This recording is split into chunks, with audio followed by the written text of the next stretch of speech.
নমস্কার বন্ধুরা, property knowledge YouTube চ্যানেলে আপনাদেরকে স্বাগত। আজকে আপনাদেরকে যেটা জানাতে চাইবো যে জমি কেনার আগে যে 7টি কাগজ অবশ্যই যাচাই করবেন, নাহলে কিন্তু আপনার লাখ লাখ টাকা ক্ষতি হতে পারে। আপনার টাকা, কষ্টের টাকা, প্রচুর পরিশ্রম করেছেন, সেই স্বপ্নের টাকা আপনি ভাবছেন একটা জমি কিনবো, সেটা আপনি যদি ডকুমেন্টসগুলো না চেক করেন জমি কেনার আগে, যে আমি 7টি ডকুমেন্টসের কথা বলবো, 7টি কাগজের কথা বলবো, তাহলে কিন্তু আপনার টাকা জলে চলে যেতে পারে, আইনি প্রক্রিয়া আপনার প্রবলেম ক্রিয়েট হতে পারে। তো সেই জন্যই আপনি অবশ্যই চেক করুন জমি কেনার আগেই 7টি কাগজ। নাম্বার 1, দলিল আছে কি না। যার কাছ থেকে আপনি কিনছেন, মানে যে ক্রেতা, আপনি ক্রেতা, আর যার কাছ থেকে কিনছেন সে হচ্ছে বিক্রেতা। তো যে আপনি বায়ারের কাছ থেকে যে জমিটা কিনছেন সে জমির প্রকৃত মালিক কিনা, মানে তার নামে দলিল আছে কিনা, এটা প্রথম চেক করবেন। এবং সে মানে জমির মালিকটা কিভাবে হয়েছে। সাপোজ আপনি জমি কিনছেন এ নামক এক ব্যক্তির কাছ থেকে, সে এ নামক ব্যক্তিটা কীভাবে পেয়েছে, তার পূর্বপুরুষ থেকে পেয়েছে, মানে উত্তরাধিকার পৈতৃক সম্পত্তি, নাকি সে কারো কাছ থেকে কাছ থেকে জমিটা কিনে আপনাকে বিক্রি করেছে। সে প্রকৃত মালিক হলে তবেই কিন্তু আপনাকে জমিটা বিক্রি করতে পারবে। এটা অবশ্যই চেক করবেন, না যে কিন্তু আপনার ভীষণ প্রবলেম ক্রিয়েট করবেন, আপনার পুরো টাকা চলে যেতে পারে।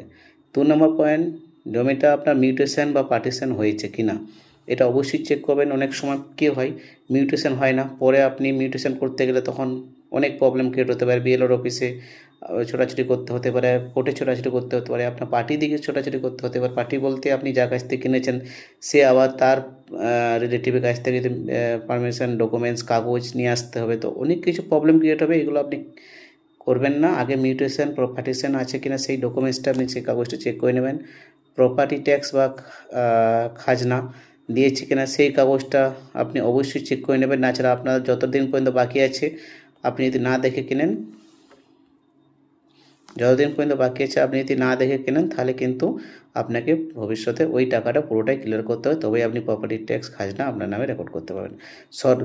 3 নম্বর হচ্ছে আপনার রেকর্ড, ROR, যে মানে জমির পর্চা যার কাছ থেকে কিনছেন বায়ারের নামে আছে কিনা, জমির দলিল বায়ারের নামে আছে কিনা, জমির রেকর্ড বায়ারের নামে আছে কিনা, এটা আপনি বাংলার ভূমি থেকে চেক করতে পারবেন, অথবা ওয়েবসাইট বাংলার ভূমি, অথবা বিএলআর মানে রেজিস্ট্রি অফিস, বিএলআর অফিসে কেউ আপনি সার্টিফিকেট কপি তুলে ডিটেলস গিয়ে আপনি চেক করতে পারবেন।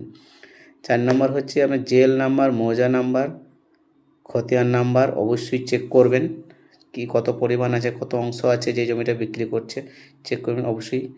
5 নাম্বার হচ্ছে আপনি খতিয়ান নাম্বার, জেল নাম্বার, মৌজা নাম্বার চেক করার পর আপনার যে পরিমাণ জমিটা কিনছেন সেই পরিমাণ আপনি একটা সার্ভেয়ারকে ডেকে আপনি চেক করে নেবেন জমির পরিমাণ ওইটুকুই আছে কি না, মানে কম যাতে না হয়, যাতে আপনার ভবিষ্যতে প্রবলেম না হয়। হয়তো জেএল নাম্বার মানে আপনার খতিয়ান নাম্বার যে অংশটা আছে আপনার রেকর্ডে আছে 5 শতক, আপনি হয়তো জমি যখন রেকর্ড হলো তখন দেখবেন 3 শতক আছে, তখন জমির পরিমাণ, তাহলে আপনার কথা যে আপনার কিনতে চাইছেন যে জমিটা, তাহলে আপনার ডকুমেন্টস নিশ্চয়ই তাহলে ভুল আছে।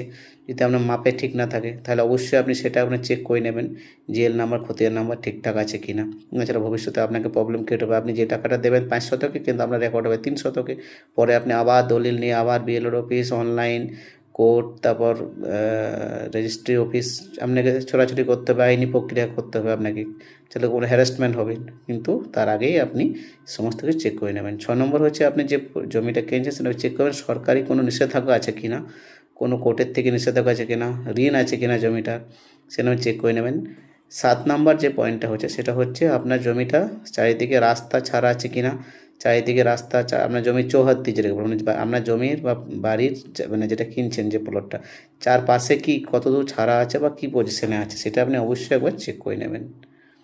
তো অবশ্যই যে আপনার চ্যানেলটা যদি আপনার এই ডিটেলসগুলো যদি আপনার ভালো লাগে, আমার কথাগুলো যদি ভালো লাগে, তো অবশ্যই আপনারা আমার চ্যানেলটিকে লাইক করুন, সাবস্ক্রাইব করুন, এবং এই ধরনের প্রপার্টি রিলেটেড আমার আরও ডিটেলস টপিক জানতে অবশ্যই পাশে থাকুন, সাবস্ক্রাইব করুন। Thank you.